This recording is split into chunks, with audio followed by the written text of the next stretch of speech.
글로벌 이슈 진행해 볼 텐데요. 자, 오늘은 국제문 수석 매니저님 나와 계십니다. 안녕하세요. 네, 안녕하세요. 네, 매니저님 이제 일주일간 좀 많은 이슈들이 있었는데 시청자분들께 인사 한 말씀 부탁드립니다. 그렇습니다. 지금 2008년도 금융위기 이후에 가장 힘든 시장이 연출되고 있습니다. 네. 끝까지 오프닝 시청해 주시고 시장이 상당히 극적적으로 네. 더 떨어진 것 같다고 생각됐는데 더 빠질 수도 있는 것 같고 네. 아니면 극적으로 반전을 세게 올 수 있는 그런 시장도 되기 때문에 네. 함께 시청해 주시고 여러 가지 어려운 점이 있으면 직접 네. 전화로 말씀해 주시면 더 상세하게 안내드리도록 하겠습니다. 네, 그렇습니다. 자, 이제 뉴욕과 또 이제 유럽 증시가 일제히 약보합거지만 하락 마감을 했고요. 또 아시아도 니케이 지수만이 상승을 하면서 혼조세로 마감을 했습니다. 자, 거기에 이제 이달부터 연준이 예고한 대차 대조표 축소가 시작이 됐고요. 이 FOMC에서 긴축 정책에 돌입한 상황인데 현 상황은 좀 어떻게 흘러가고 있나요? 그렇습니다. 이제 6월 1일부터 양적 긴축을 시작한다고 발표했습니다. 매월 이제 475억 달러, 그다음에 이제 9월 달부터 2배인 950억 달러인데 가까운 일은 2017년도에 그때 양적 완화가 최대 500억 달러 규모이기 때문에 사실상 2배 가깝다. 네. 그러니까 양적 긴축을 더 크게 한다. 이런 내용들이거든요. 네. 그래서 이제 우려스러운 점들은 2017년도 10월 달 그 당시에 이제 시작 양적 그 전에 금리 인상 시점에는 주가가 오히려 상승세를 보였다가 네. 본격적인 양적 긴축 시작하고 나서 10월 달부터 시작했는데 2달까지는 미국의 연준의 어떤 긍정적인 스탠스와 함께 주가가 상승을 보였는데 네. 결국 2018년부터 2년 동안 주가가 끝없이 추락을 보였거든요. 계속 떨어지다는 얘기죠. 그렇기 때문에 지금 시장에 대한 우려스러운 점들, 그러니까 과거에 이렇게 천천히 시차를 두고 했던 점들이 워낙 예상치 못했던 물가 상승으로 인해서 네, 네. 이제 지금 금리 인상을 시작한 지가 얼마 되지도 않았는데 네. 오히려 본격적인 양적 긴축을 시작했다. 이런 내용들로 봐서는 주가는 힘들다. 오히려 네, 네, 네. 한 번 더 추락할 수도 있다. 이런 내용들이거든요. 그래서 시장이 더욱더 부담을 느끼는 것 같고 이런 내용들로 봐서는 어쩔 수 없는 변동성이 시작이 됐다. 이런 내용들이고 네. 그래서 양적 긴축에 대해서 과거의 어떤 그런 학습 효과를 봐서는 주가가 2년 넘게 떨어졌기 때문에 지금의 시장에 대해서는 이런 스토리, 네. 금리 인상을 하면서 동시에 양적 긴축도 한다. 여기에 러시아 문제는 계속 진행형이다. 이런 내용이기 때문에 여러 가지 내용들이 상당히 좀 꼬인 현상, 이런 네. 내용들입니다. 그래서 물론 한쪽으로 봐서는 작년부터 가장 매파적이었던, 그러니까 작년부터 금리를 올린다, 또 올려야 된다, 공적으로 해야 된다. 가장 매파적인 스탠스를 보였던 블러드 총재가 오히려 지금의 시장은 오히려 좀 경기 침체가 아니다. 긍정적인 스탠스를 내놓았다는 점. 네. 이런 점들과 맞물리면서 시장이 한편으로 봐서는 떨어질 수밖에 없다. 이런 네. 국면에서 오히려 누구나 떨어질 수 있는데 네. 오히려 반대로 올라갈 수도 있는 타이밍이 나오지 않을까. 이런 점들과 함께 지금의 시장을 끝까지 상당히 주목해 볼 네. 스탠스가 아닌가 보여집니다. 네, 그렇습니다. 이제 미 연준이 양적 긴축을 더욱더 크게 하겠다라고 이제 시사를 한 바 있는데요. 이렇게 금리 인상을 한 지 얼마 되지 않는 상황에서 본격적인 양적 긴축이 시작되면 주가 추락에 우려가 있겠다라는 이런 것도 좀 짚어주셨고요. 금리 인상과 동시에 양적 긴축이 또 들어오면서 여기에 우크라이나 사태까지 겹치는 상황이 혼란이 가중되고 있는 상황이다라는 말씀도 해주셨습니다. 자, 이제 뉴욕 증시는 이제 연방준비제도의 저금리 시대의 종말을 좀 언급하는 데에 따라서 또 최고 수준의 인플레이션은 연방준비제도 이사회가 물가 상승과 싸움에서 경제 침체를 좀 몰아넣을 것이다라는 우려도 낳고 있는데요. 어떻게 생각하시나요? 그렇습니다. 지금 사실상 모든 내용들이 전일에 최근에 주가가 부담스러운 스탠스에서 경기 침체로 이제 나오는 이런 내용들인데 네. 상당히 이런 점들은 부담스럽습니다. 왜냐하면 지금의 어떤 물가 급등에 따라서 사실상 지금 미국만 어떤 경기 선행 지수가 3개월째 올랐다 제외하고는 유럽, 중국, 일본 모든 세계적인 경기 상황이 상당히 여건이 좋지 않기 때문에 이런 경기 침체를 갖다가 고려하면서 금리 인상을 천천히 가져가야 되는데 오히려 높은 물가, 예상치 못했던 러시아의 어떤 파장들, 지속된 현상들 이런 내용 때문에 예기치 못했던 물가가 어떤 급등세로 인해서 네. 어쩔 수 없이 금리를 올려야 된다. 심지어는 일부러 경기를 망가뜨려서 소비를 못하게 해서 물가를 내려야 된다. 지금 물가가 너무 심각하다. 네네네. 이런 내용들도 나오고 있거든요. 네. 그러니까 오히려 지금에 대한 신상에 대한 어떤 두려움들, 경기가 뭐 좋아지는 것이 쉽다. 그러면 지금 물가, 모든 것들이 물가인 것 같아요. 그래서 급기야는 연준 같은 경우도 일단 물가도 빨리 잡자. 급기야는 바이든 대통령도 네. 이런 여러 가지 책임을 일부 옐런 재무장관에게 뭐 또, 어떤 몰고 가는 그런 모습들. 옐런 재무장관은 오히려 파월 의장 때문이다. 이렇게 할 정도로 지금 심각한 것 같아요. 그래서 네네. 여러 가지 내용들이 상당히 이런 내용들, 물가가 높음으로 인해서 어쩔 수 없는 금리 인상은 경기 침체를 야기시키는데도 불구하고 뭐 주가가 떨어져도 할 수 없다. 경기 침체도 할 수 없다. 일단 물가부터 잡아야 된다. 이런 내용들. 그래서 이런 내용들이 최근에 나옴에 따라서 급기야는 어떤 경기 침체 이슈가 더 우려스럽다. 네. 뭐 주가가 변동성 확대는 불가피하다. 이런 내용들이 계속 시장에서 나옴으로 인해서 상당히 이런 내용들로 봐서는 상당히 시장은 부담스럽다. 이런 내용들. 뭐 네. 급기야는 러시아가 뭐 계속해서 지금 크림반도 일부 땅을 확보했다. 뭐 더 할 것이다. 뭐 미국 쪽에다가 러시아에 뭐 무기를 공급하면 좌시하지 않겠다. 이런 내용들. 뭐 이런 내용들과 상당히 좀 부담스럽다. 이런 점들을 놓고 전일 어떤 미국 주가가 또 약세를 보였던 네. 뭐 이런 내용들이 아닌가 이렇게 보여집니다. 네. 자, 이제 연준의 최근 스탠스는 경기 침체의 우려를 낳고 있는 상황인데요. 이 경기 침체를 좀 고려하면서 금리 인상을 해야 하는데 물가 급등세 때문에 어쩔 수 없는 금리 인상을 하는 상황이다라고 현 상황 좀 짚어주셨고요. 이 모든 상황은 경기 침체를 야기하고 있기 때문에 주가 변동성 이 확대에는 불가피하다는 입장들 또 짚어주시기도 했습니다. 자, 이제 제이미 다이먼 JP모건 CEO가 여러 가지 이야기를 하면서 투자자들에게 좀 당부하는 말도 있었다고 합니다. 어떤 내용들이었을까요? 그렇습니다. 지금 JP모건의 세계 최대 투자은행이죠. JP모건의 CEO 다이먼 CEO가 네. 지금의 어떤 뭐 슈퍼 태풍이 몰려오고 있다, 뭐 허리케인이 몰려오고 있다. 네. 상당히 좀 끔찍하고도 부담스러운 얘기를 했거든요. 그렇죠. 과연 이 허리케인이 어느 정도인가? 과거에 뭐 미국이라는 나라를 뭐 순식간에 앗아갔던 그런 허리케인인데 이런 슈퍼 태풍이 몰려온다, 허리케인이 몰려온다. 네. 보수적으로 투자를 해야 되겠다. 네. 이런 내용들이거든요. 네. 이런 내용들로 인해서 전일 미국 주가가 장중에 크게 흔들리는 네. 추락하는 그런 모습들을 보였고요. 급기야는 이제 지금 우크라이나 사태에 대한 뭐 상품 가격의 지속 우려감 이런 내용들인데 네. 세계 최대 은행 뭐 이런 다이먼 쪽에서 우리는 그래서 보수적으로 투자를 운영하겠다. 이런 내용들. 허리케인이 어느 정도일지를 모르겠다. 슈퍼 태풍이다.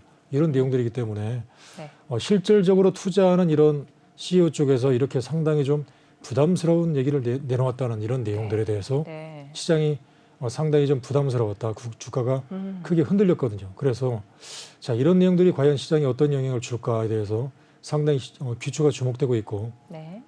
이런 내용과 함께 시장에 어떤 해치 펀드 매니저 쪽에서도 상당히 좀 부담스러운 스탠스 관계 보여집니다. 그래서 이런 내용들로 봐서는 계속해서 시장은 부담스러울 내용을 주고 있기 때문에 네.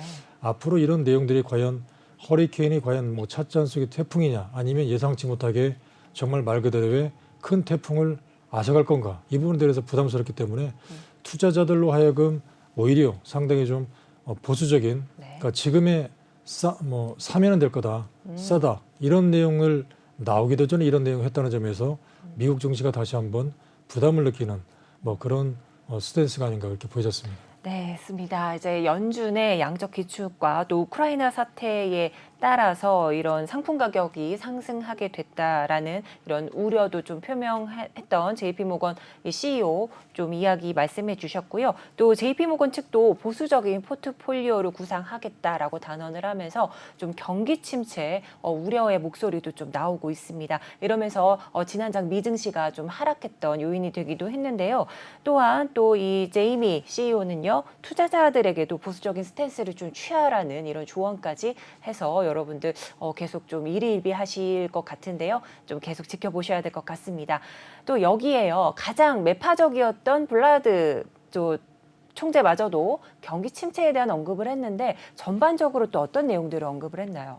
그렇습니다. 지금 뭐 작년부터 그러니까 지금 시장을 이렇게 보셔야 될 것 같아요. 그러니까 지금의 내용들, 그러니까 11월 달에 미국의 중간 선거가 있기 때문에 미국의 연준에서는 하나를 택할 수밖에 없는 국면입니다. 왜냐하면 지금 이대로 만약에 그대로 둔다라고 한다면 물가도 못 잡고 경기도 망치고 그렇기 때문에 선택적인 스탠스, 먼저 물가부터 잡자는 과정에서 지금 이런 과정이 나오는 것 같거든요. 그래서 물가부터 빠르게 잡자. 일단 주가는 떨어져도 좋다. 이런 내용들이기 때문에 하지만 주가가 너무 빠르게 떨어지면 쇼크가 크게 나온다면 네. 오히려 일부에 따른 연준 의장 같은 경우, 일부에 따른 연준 의사 같은 경우는 9월 달에 금리를 주가가 크게 쇼크를 보인다면 금리를 안 할 수도 있다. 이런 내용들이거든요. 그래서 작년부터 가장 대표적인 네. 매파적으로 보였던 블러드 총재도 급기야는 이제 나서서 지금 우크라이나 문제 전쟁이 크게 경기를 망칠 걸로 보이지 않는다. 지금 인플레이션이 물론 우려가 된다. 하지만 결과적으로 2%대로 내년에 찍을 것 같다. 그렇기 때문에 가장 매파적인 발언을 보였던 블러드 총재가 조금 전에 어떤 JP 모건 CEO의 나이먼의 어떤 그 상당히 무서운 그런 내용들, 뭐 허리케인이 몰려오고 있다. 그래서 장중에 주가가 크게 흔들리는 상태에서 주가가 크게 떨어졌는데 이제 블러드 총재가 나서서 이런 내용들 정반대되는 입장을 표명했거든요. 그래서 지금에 대한 어떤 우크라이나 문제가 크게 우려될 것 같지는 않다. 크게 침체될 것 같지는 않다. 자, 이런 내용을 보이면서 오히려 미국 주가가 낙폭을 축소하는 그런 모습을 보였거든요. 그렇기 때문에 지금의 어떤 미국의 주가들 보시면 지금의 여러 가지 내용들 뭐 이미 얘기했는 내용입니다. 어떤 물가가 너무 크다. 여기에는 어떤 러시아 전쟁이 빨리 평화 무드로 돌아가서 전 세계적으로 공조 협조 체제로 가야 되는데 지금의 러시아 문제는 지금에 보시면 어떤 에너지 전쟁을 급기 어떤 무기화시키는 이런 모습들을 보였기 때문에 이런 러시아 문제가 지속되면 물가는 당연히 더 폭등할 수밖에 없고 그렇다면 인플레이션을 먼저 잡는 과정에서 주가는 지금 많이 빠졌지 않을까요? 더 떨어질 수 있다는 얘기거든요. 네. 더 추락할 수도 있다. 이런 내용들 속에서 너무 주가가 크게 쇼크가 나오게 되면 과연 미국의 연준에서 금리를 계속 올릴 수밖에 없는데도 불구하고 계속 금리를 올릴까? 이런 내용들이거든요. 네네. 그렇기 때문에 지금의 어떤 시장의 내용 스탠스, 오히려 지금에 대한 시장을 가장 주목해 보셔야 될 점들은 네. 양적 긴축도 시작했다. 그리고 물가도 너무 높다. 네. 러시아 전쟁도 지속된다. 이런 상황에서는 주가는 뭐 끝없이 추락할 수밖에 없다. 이미 답은 나와 있는데 네. 만약 이런 상황에서 주가가 쇼크가 너무 크다면 분명히 연준 입장에서는 9월 달에 될 수도 있는데 어느 시점에서는 분명 금리를 이제 상당히 오히려 못 올릴 수도 있는 이런 상황을 봐서 오히려 하반기로 갈수록 어떤 안도랠리 그러니까 금리를 계속 내릴 수밖에 없다. 그래서 주가가 앞서서 미리 더 떨어진 상태에서 네. 금리를 이제 오히려 큰 쇼크 이후에 어떤 비둘기적인 연준의 발언이 나온다면 네. 하반기로 할수록 어떤 안도랠리 성격 전혀 예상치 못한 상태에서 주가가 반등할 수도 있기 때문에 이런 구조들 단기적으로 더 떨어질 수밖에 없지만 어느 시점에 가서는 하반기에 네. 빠른 반등도 올라올 수 있다. 이런 그림 시나리오를 보면서 네. 지금의 어떤 시장의 그림을 정반대로 가져가는 그런 그림을 가지면서 시나리오별로 주가를 상당히 준비하는 그런 단계가 상당히 좋지 않을까 보여집니다. 네, 그렇습니다. 가장 매파적이었던 블러드 총재마저도 이제 인플레이션 우려는 있지만 이 현재까지는 그렇게 큰 우려감은 좀 표현하지 않고 있는 모습으로 JP모건 CEO와는 좀 반대되는 입장을 좀 취하고 있는 모습이었습니다. 그러면서 이제 하락을 했던 JP모건 CEO 발언에 하락을 했던 미국 주가가 다시 이 블러드 총재의 조금은 좀 온건한 이런 입장 때문에 낙폭을 축소했던 지난장이다라고 이렇게 언급을 해주셨습니다. 자, 이 와중에요 이제 연준이 베이지북을 발표했는데 어떤 내용들이 좀 담겨 있나요? 그렇습니다. 지금 뭐 미국의 12개 은행에서 앞으로 경기가 어떻게 될 건가 경기 진단 보고서 이 베이지북을 통해서 2주 후에 FOMC 회의가 나오기 때문에 사실상 시장에서는 FOMC 회의가 이번에 어떤 결과를 내놓을까? 그에 앞서서 2주 전에 이런 베이지북 경기 성향이 어떻게 진행되고 있는가에 따라서 보고서가 나왔는데 물론 뭐 한편으로 봐서는 긍정적으로 해석하는 면도 있는데 내부적으로 보게 되면 12개 은행 중에서 3곳이 경기가 힘들다라는 내용이 나왔거든요. 그래서 이전에 4월 달에는 뭐 경기가 침체가 없었습니다. 제로였는데 3곳이 경기 침체다. 이런 내용들이기 때문에 예상치보다는 뭐 그래도 전체적으로 아직까지는 뭐 경기 성장에 대해서는 상당히 좀 긍정적이다.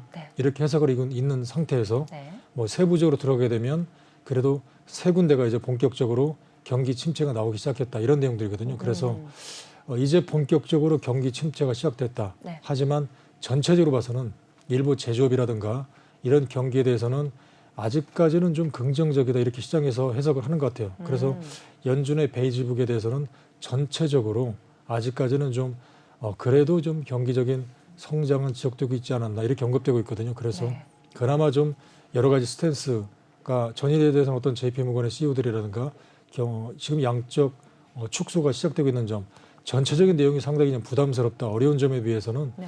일부의 어떤 연준의 베이지북은 그래도 아직까지는 좀 경제적인 성장에 대해서 언급했기 때문에 그래도 좀 어떤 긍정적인 실마리를 찾을 수 있는 그런 내용이 보여지지 않았다 이렇게 보여집니다. 네, 그렇습니다. 이제 연준 베이지북은 전반적으로 지속적인 경제 성장을 좀 언급을 한 바 있는데요. 본격적으로 경기 침체가 시작은 되었지만 일부 제조업 등에서는 긍정적인 평가가 내려진다라는 이런 이야기 좀 짚어주셨습니다. 자, 이제 전반적으로 이제 글로벌 증시 조금 살펴보고 있는데요. 미 증시가 이제 지난 장에서는 일제히 하락 마감을 했습니다. 오늘 우리 전체적으로 증시는 어떻게 보시나요? 미국 증시. 네.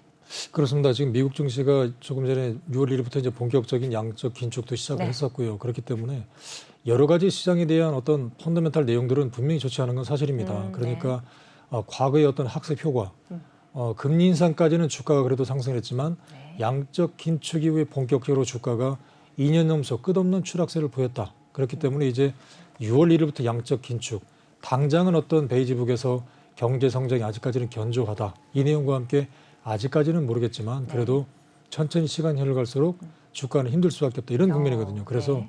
지금이 된 어떤 시장의 스탠스, 더구나 이제 세계 최대 투자연한 JP모건 CEO 쪽에서도 네. 우리는 보수적으로 한다. 왜냐하면 허리케인이 몰려오고 있기 때문에 네. 보수적으로 하겠다. 이런 내용들이어서 시장에서는 분명 반등할 때마다 팔자 이런 심리가 상당히 강할 수밖에 없을 것 같아요. 그래서 당분간 이제 6월 FOMC도 있고 시장에서는 뭐 6월 FOMC도 50bp 인상이다. 7월까지는 또 50bp 인상이다. 이런 내용들로 봐서는 중간중간마다 주가가 쇼크가 나오면 미국 연준에서는 긍정적인 스탠스를 나오면서 주가는 반등을 보이겠지만 지금의 어떤 시장의 내용으로 봐서는 상당히 좀 부담스럽다. 그래서 당분간 주가가 반등하면 하락하고 네.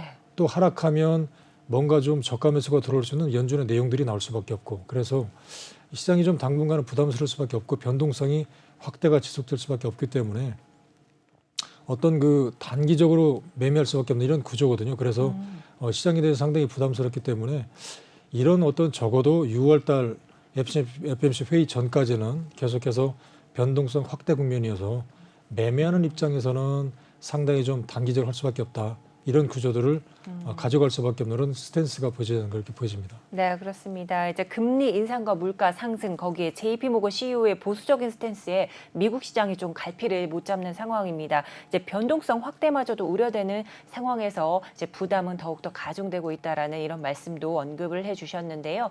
자, 이제 전반적으로 글로벌 증시 좀 살펴봤습니다. 이제 개장까지 얼마 남지 않았습니다. 국내 증시 전망은 또 어떻게 보시나요? 지난 장에는 우리 좀 상승 마감을 했습니다. 이제 강보합권 움직임이었지만 좀 등락을 계속 거듭하면서 결국에는 상승 마감을 했는데요. 또 오랜만에 우리 증시에는 외인이 좀 큰 폭으로 좀 담아내는 모습도 보여줬는데요. 오늘은 또 어떻게 펼쳐질까요?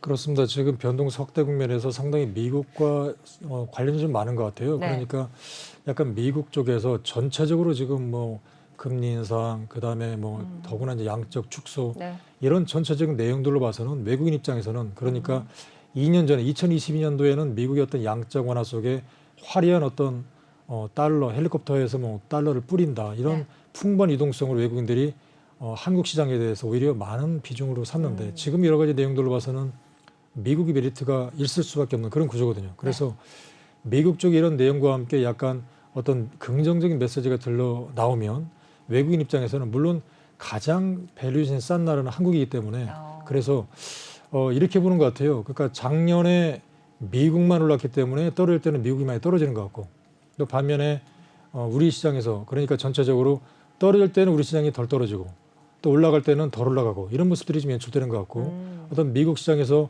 약간의 어떤 그 긍정적인 그런 메시지가 나오게 되면 외국인들이 한국이 싸니까 일단 뭐 사놓고 보자 이런 심리도 들어오는 것 같고 반면에 이제 다시 한번 어떤 미국의 어떤 양적 긴축과 어떤 그런 내용들이 나오면 다시 한번 미국으로 빠져나올 수밖에 없는 이런 구조이기 때문에 계속해서는 이제 뭐 반등은 나오겠지만 아무래도 미국 시장과 연관돼서 반등 이후에 어떤 축소 국면 이런 데가 나올 수밖에 없을 것 같고 종목별로 지금 전일의 어떤 우리나라 시장을 보게 되면 여러 가지 이제 어려운 시장 쪽에서 친환경, 특히 태양광, 풍력 이런 쪽의 업종들이 화려하게 상승을 모습 보였거든요. 그래서 지금의 어떤 그 유럽 쪽에서 네. 결과적으로 연말까지 어떤 러시아의 어떤 유가 수입을 갖다 금지하겠다 이런 내용들. 그러면서 오히려 이제 친환경을 빨리 서두르겠다 이런 내용들이 다시 한번 나오기 부각되면서 네. 그렇게 되면 친환경을 빨리 서두르겠다. 그렇다면 여기에 이제 태양광, 풍력, 전기차 이런 테마거든요. 그래서 네.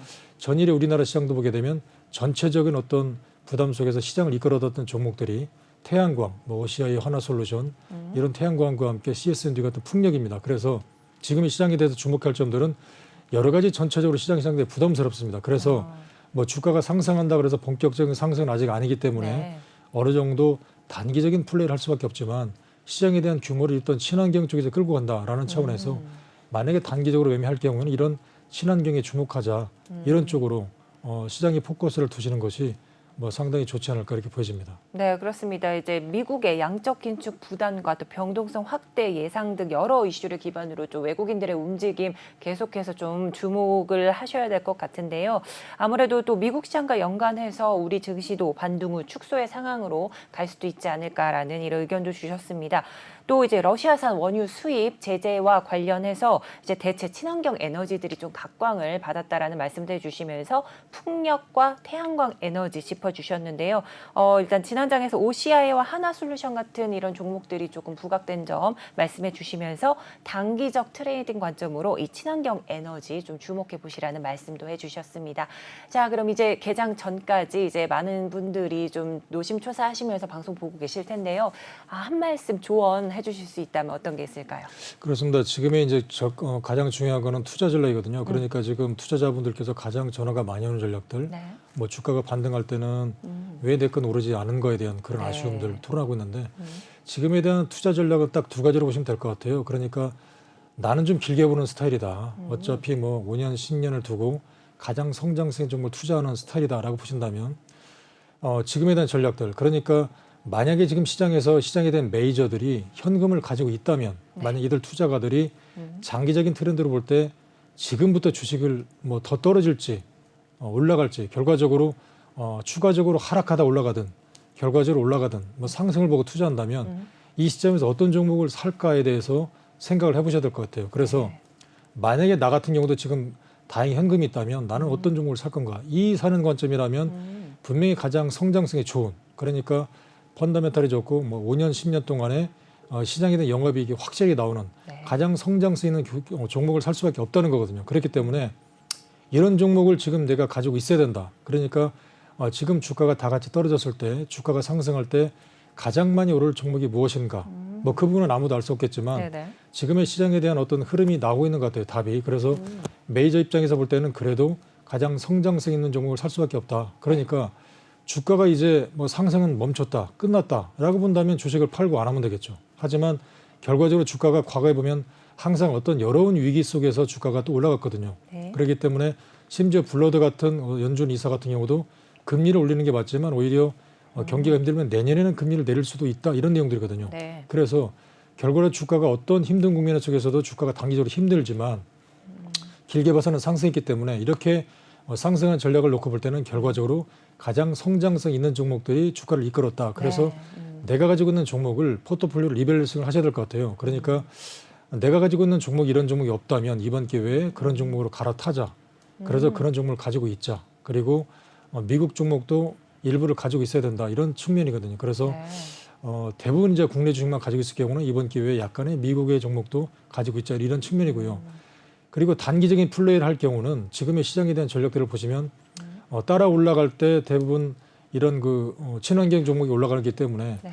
이런 종목으로 단기적인 플레이를 할 수밖에 없을 것 같아요. 그렇기 때문에 지금에 대한 전략들, 주가가 2, 3일 올라가게 되면 오히려 일부 현금을 만들자. 그러니까 주가가 올라가게 되면 아직은 본격적인 상승이 아니기 때문에 일부 현금을 만들어야 되고 뭐 주가가 떨어질 때 공략을 하는, 그래서 단기간 매매하겠다는 분들이 이런 플레이를 하셔야 될 것 같고 네. 중장기적인 트렌드로 하실 분들은 이번 기회에 가장 성장성 있는 종목을 일부 갈아타자. 이런 쪽에서 포트폴리오 리밸런싱 전략으로 상당히 하는 전략이 좋을 것 같아요. 네. 그래서 투자 전략 이 두 가지 축을 꼭 명심하시고 실전 매매로 임하시는 전략이 상당히 좋지 않을까 보여집니다.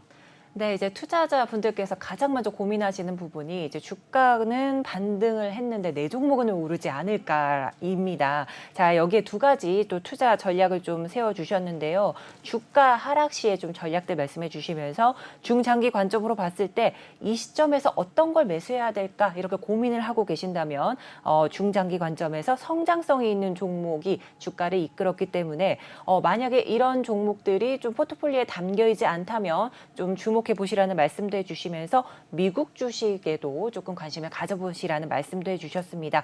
자, 이제 두 가지 이제 전략, 두 번째 전략, 단기적 관점으로는요. 현재 주목되고 있는 종목들 조금 체크를 하면서 현 시점 기준으로는 친환경 에너지 조금 살펴보시라는 말씀도 해주셨습니다. 자, 오늘도 나와주셔서 도움 말씀 해주신 국제문 수석 매니저님께 감사 말씀드립니다. 네, 감사합니다.